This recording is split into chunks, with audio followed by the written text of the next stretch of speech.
Dia 1º de outubro de 2024, cerca de 200 mísseis balísticos foram disparados das cidades iranianas de Tabriz, Kashan, Teherã e Isfahan.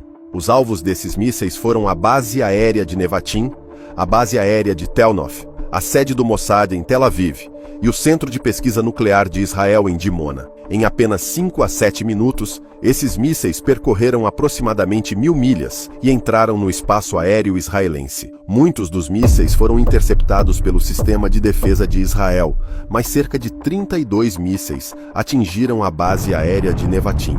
20 atingiram Tel Nof e alguns poucos pousaram em Dimona e Tel Aviv. Nas bases aéreas atingidas estavam estacionados bilhões de dólares em jatos F-35 de Israel. Este foi o maior ataque direto do Irã a Israel até agora. E também foi a primeira vez que o Irã utilizou mísseis hipersônicos em um ataque. Os mísseis hipersônicos viajam 5 vezes mais rápido que o som, com uma velocidade média de cerca de 800 km por minuto. Para se ter uma ideia, se os Estados Unidos lançassem um míssil de sua costa leste, ele chegaria à China em apenas 18 minutos. Após esses ataques, as tensões no Oriente Médio aumentaram significativamente. Todo esse conflito, que começou no dia 7 de outubro de 2023, atingiu seu auge quando Israel alvejou o líder do Hamas, Ismail Haniyeh, no Irã. E depois, no dia 27 de setembro de 2024, assassinou o líder do Hezbollah, Hassan Nasrallah, em um ataque aéreo no Líbano.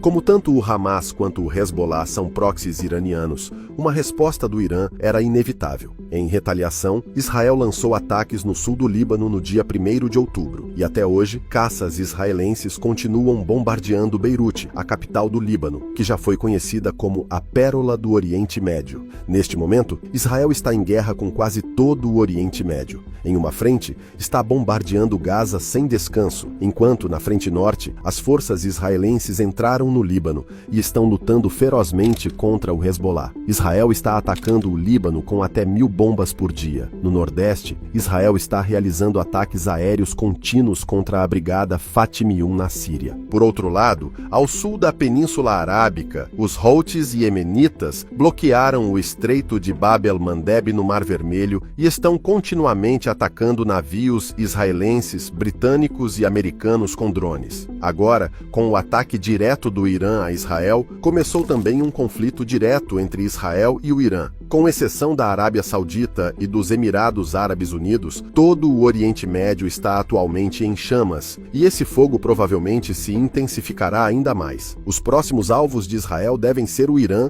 e o Iêmen. Agora todos se perguntam como Israel responderá ao ataque iraniano de 1º de outubro. Israel está ansioso para atacar as usinas nucleares e as refinarias de petróleo do Irã. No entanto, um desenvolvimento interessante é que os Estados Unidos estão tentando impedir que Israel tome essa ação. Existem várias razões para isso. A primeira é que, se Israel atacar a infraestrutura petrolífera do Irã, o Irã pode responder bloqueando o Estreito de Hormuz, o que interromperia o fluxo de petróleo e gás do Golfo Pérsico e causaria o colapso do mercado global de petróleo, já que 20% do fornecimento mundial de petróleo e gás passa por esse ponto. O Irã já ameaçou que, se suas refinarias de petróleo forem atacadas e se Catar, Kuwait ou os Emirados Árabes Unidos se envolverem de alguma forma, ele destruirá todas as refinarias de petróleo no Golfo Pérsico. Agora, a Ásia Oriental e a Europa dependem fortemente desse petróleo, e se essa linha de abastecimento for interrompida, suas economias poderão colapsar. A segunda razão pela qual os Estados Unidos tentam impedir Israel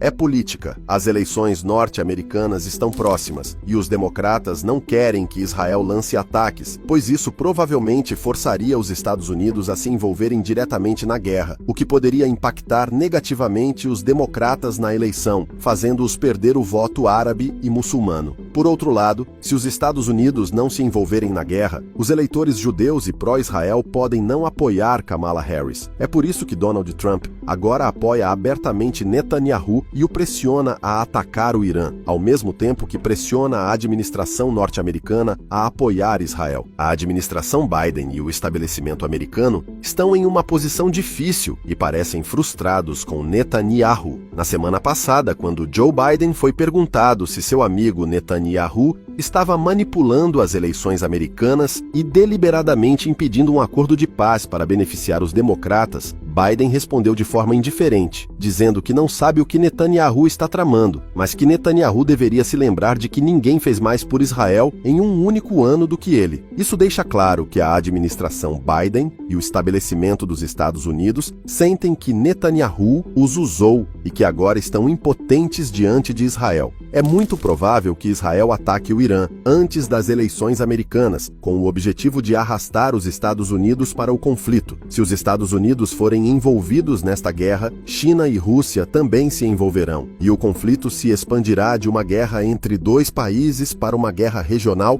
com consequências catastróficas. Até agora, o que impediu Israel foi a capacidade de mísseis do Irã, que foi demonstrada no dia 1º de outubro. Então, no dia 5 de outubro, outro evento interessante ocorreu. Um terremoto de magnitude 4,6 atingiu o Irã por volta das 11 da noite, com epicentro em Semnan. Pouco tempo depois, tremores de baixa intensidade também foram sentidos em Israel. Isso gerou rumores de que o Irã havia realizado testes nucleares em Semnan, especialmente porque não havia previsões sísmicas para tal terremoto. O Irã nem confirmou nem negou essas informações, mas, por enquanto, parece que o Irã tem uma vantagem oculta. Por um lado, os ataques com mísseis do Irã mostraram precisão notável, penetrando no sistema de defesa antimísseis de Israel, que era considerado impenetrável. E agora, com rumores de testes nucleares, Israel tem muito o que planejar. Esses poucos mísseis causaram danos de bilhões de dólares a Israel. Havia jatos de bilhões de dólares estacionados nas bases aéreas atingidas. Se incorporarmos o custo de interceptação de mísseis, ele se torna significativo. Por exemplo, cada míssil Arrow usado pelo sistema de defesa de Israel custa cerca de 2 milhões e 500 mil dólares, enquanto interceptar um míssil com o David's Sling custa 1 milhão de dólares. E usando o Iron Dome custa entre 20 mil e 100 mil dólares por míssil. Em comparação, um míssil balístico iraniano custa apenas 200 mil dólares. E os drones iranianos custam entre 2 mil e 5 mil dólares. Assim, gastando cerca de 200 milhões de dólares, o Irã causou bilhões de dólares em danos a Israel. Agora vamos falar sobre o Iêmen. O Iêmen está sob controle dos Houthis,